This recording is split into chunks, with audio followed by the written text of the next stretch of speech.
শুধু দর্শক, আমি একজন শ্রমিক নেতা দেলাওয়ার হোসেন হাওলাদার, এবং দেলাওয়ার হোসেন হাওলাদার দীর্ঘ 17টি বছর আন্দোলন সংগ্রাম করেছেন রাজপথে।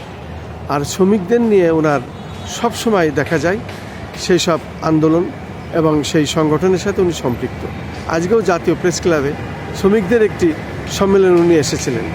আচ্ছা হাওলাদার সাহেব, আপনার বিষয়ে যদি একটু খোলামেলা কিছু বলতেন, রাষ্ট্রের কাছে আপনার কী দাবি, মাননীয় প্রধানমন্ত্রীর কাছে কী দাবি, কী করলে শ্রমিকদের জন্য বেশি উপকার হয়? ধন্যবাদ।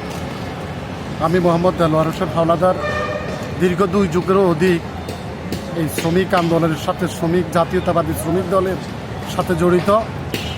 এই দল করতে গিয়ে আমার ডান হাতটা ভাঙা, আমার বাম হাতটা ভাঙা এবং ডাইন পাটা ইনজুরি ক্ষতিগ্রস্ত। আমি সর্বশেষ জুলাই আগস্টের আন্দোলনে গুরুতর আহত হয়েছি এবং শুরুতেই জাতীয়তাবাদী ছাত্র দলের রাজনীতি থেকে আমার হাতকড়ি 1996 সালে, পরবর্তীতে 1/11-এর সময় আমি ঢাকাতে আসতে গিয়ে আমি রাজনীতির সাথে ওরতরভাবে সম্পৃক্ত হয়েছি এবং শ্রমিক রাজনীতির সাথে সম্পৃক্ত হয়ে আমি দীর্ঘদিন শ্রমিক রাজনীতির সাথে এখন পর্যন্ত আছি।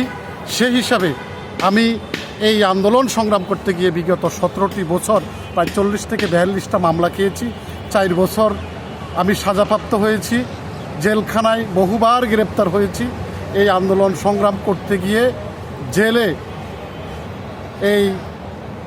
জেলে সাজাপ্রাপ্ত হয়ে টমেটোর বাগানে কাজ করেছি, নির্যাতিত হয়েছি, বহুবার রিমান্ডে গিয়েছি।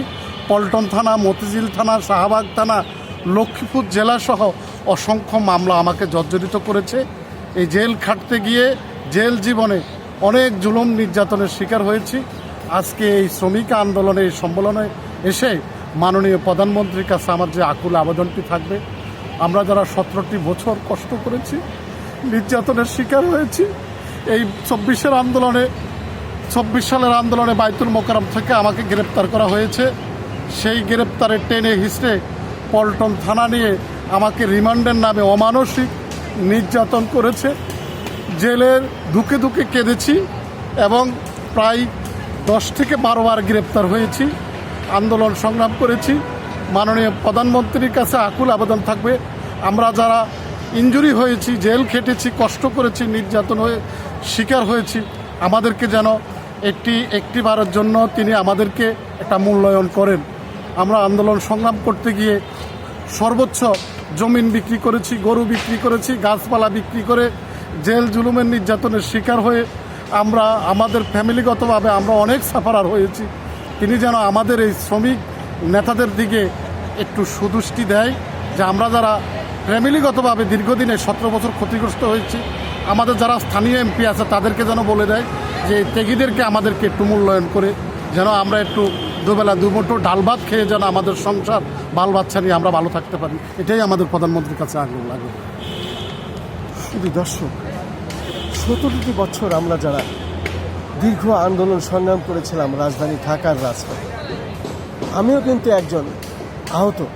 বিশেষ করে আমার পেশাগত দায়িত্ব পালন করতে গিয়েও আমার পাশের লোক গুলিতে আহত হয়েছে, নিহত হয়েছে, পঙ্গুত্ব বরণ করেছে, এবং আমি কুমিল্লা মেডিকেল কলেজ হাসপাতালে প্রায় 1 মাস আইসিইউতে ছিলাম। আমার বাঁচার কথা ছিল না, তারপরেও আমরা বেঁচে আছি। আল্লাহর অশেষ রহমত যে আমরা মাননীয় প্রধানমন্ত্রী জনাব তারেক রহমান, তার মতো একটি মানুষ পেয়েছি। এটা হলো আমাদের আন্দোলনের ফসল, এটাই আমাদের সবথেকে বড় পাওয়া। পরবর্তীতে আমাদের কিছু বিষয় আছে যেগুলো আপনি দেখবেন। বিশেষ করে আপনি বলেছেন যে 6 মাস আপনি মন্ত্রীদের দেখবেন, তারপরে 1 বছর আপনি থাকতে চান, এবং সেখানে আপনি বলেছেন 1 বছরের মধ্যে আপনি সময় পেলে দুর্নীতিবাজদের টুটি চেপে ধরবেন। এরপরে আপনি আরও বলেছেন যে আমি যদি সময় পাই তাহলে এদেশের সমস্ত মানুষেরই আমি পুঙ্খানুপুঙ্খানুভাবে তাদের বিষয়টি দেখব এবং ন্যায় বিচারের আওতায় আনবো, এবং সেটাই আপনি করছেন। পাশাপাশি আমরা আপনার প্রতি এই প্রত্যাশাই করি যে আপনি দীর্ঘ 20 বছর থাকুন এবং এইভাবে যেভাবে আপনার মা এবং আপনার আব্বার আদর্শ নিয়ে এগিয়ে যাচ্ছেন সেইভাবে যদি আপনি এগিয়ে যান, অবশ্যই বাংলাদেশ আমরা ঘুরে দাঁড়াবো। অবশ্যই আমরা আবার সেই বিশ্বের দরবারে আমরা মাথা উঁচু করে দাঁড়াবো। আমি খন্দকার মাসুদুজ্জামান, আমরা আপনি যখন লন্ডন থেকে আমাদের দিক নির্দেশনা দিতেন এবং সেই দিক নির্দেশনার ফসল হিসাবেই কিন্তু আপনাকে আমরা এনেছি। আর আমরা সেই দিক নির্দেশনা পালন করে রাজধানী ঢাকায় রাজপথে আন্দোলন সংগ্রাম করেছি এবং গুলির সামনেও আমরা দাঁড়িয়েছি। মাথা নত করি নাই। করি নাই। কেউ মারা গেছে, কেউ আহত হয়েছে, আমরা কিন্তু এখন সুস্থ না। তারপরেও আমরা দোয়া করি আল্লাহ আপনাকে ভালো রাখুক, হ্যাঁ, এবং আপনি সুন্দরভাবে দেশ হ্যাঁ, পরিচালনা দেশ করেন। পরিচালনা করে, এটাই আমাদের প্রত্যাশা। আমি জাতীয় প্রেস ক্লাবের মধ্য থেকে আজকে ধারাবাহিকভাবে আমরা এই কাজগুলো দীর্ঘদিন ধরে করে যাচ্ছি। আপনার সঙ্গে আমরা দেখা করতে চাই এবং আপনার আরও অনেক কিছু এই দেশের জন্য করতে হবে, সেই আশায় আমরা আজ এখান থেকে ব্যক্ত করছি। আসসালামু আলাইকুম। আসসালামু আলাইকুম।